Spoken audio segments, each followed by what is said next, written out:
अहमद नामक मित्र को रीना नामक उसकी एक दोस्त ने चिट्ठी लिखी। इसको लेकर के मुझे आपत्ति है। प्रकार से आजकल लव जिहाद का मुद्दा चल रहा है। 7 साल के बच्चों के मासूम मन पर क्या प्रभाव डाला जा रहा है, तो मुझे इस चीज़ को लेकर संदेह भी है कि कहीं किसी सोची समझी साजिश के अंतर्गत इस सिलेबस को तो नहीं डाला गया, जहां हिंदू बच्ची एक मुस्लिम मित्र को पत्र लिख रही है। तीसरी की कक्षा की किताब में एक विषय है और ई में चिट्ठी आई है नाम को है शीर्षक। ई में रीना नाम की मौड़ी अहमद को छुट्टियों में अगरताल आवे को निमंत्रण दिए थे और अंत में लिखत है आपकी रीना। अब तीसरी क्लास में NCERT की पर्यावरण पुस्तक पे एक अभिभावक ने ई विषय को लेकर लव जिहाद को आरोप लगा दो। राघव पाठक नाम के अभिभावक ने एक शिकायती आवेदन दो है और कही है कि उनकी बिटिया तीसरी कक्षा में पढ़त है। NCERT की पर्यावरण पुस्तक की पेज नंबर 17 पर रीना नाम की लड़की अहमद नाम के लड़का को एक पत्र लिखत है और पत्र के अंत में वह लिखत है कि आपकी रीना ई पे इनको घोर आपत्ति है।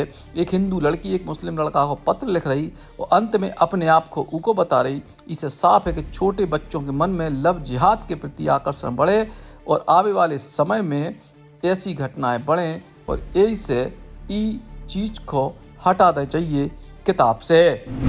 एक विषय का मामला है।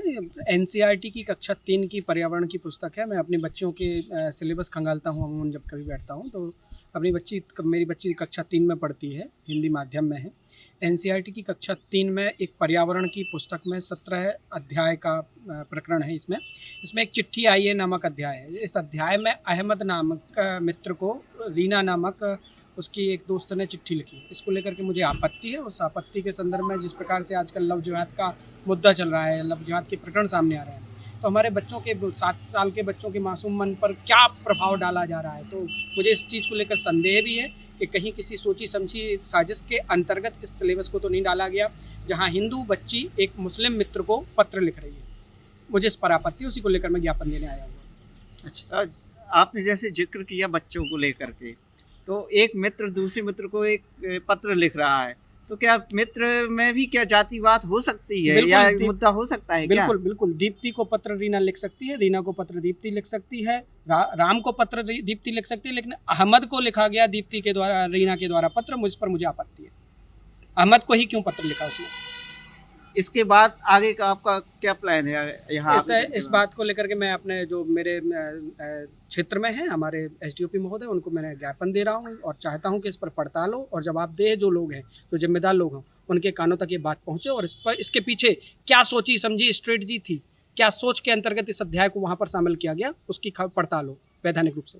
ये पूरे मामले में पुलिस को क्या वो है कि डॉक्टर राघव पाठक के द्वारा NCERT की पर्यावरण की पुस्तक के ई शीर्षक को लेकर जो आपत्ति जाहिर करी गई है और ई विषय को वरिष्ठ अधिकारियों को भेज दिया गया है।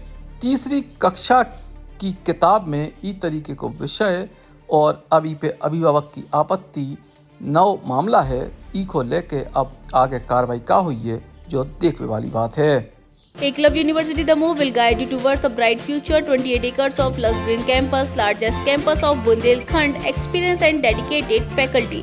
50 future-ready courses taught in 12 different schools, separate courts and ground for sport, fully equipped lab and workshop, safe and fully equipped separate hostel for girls.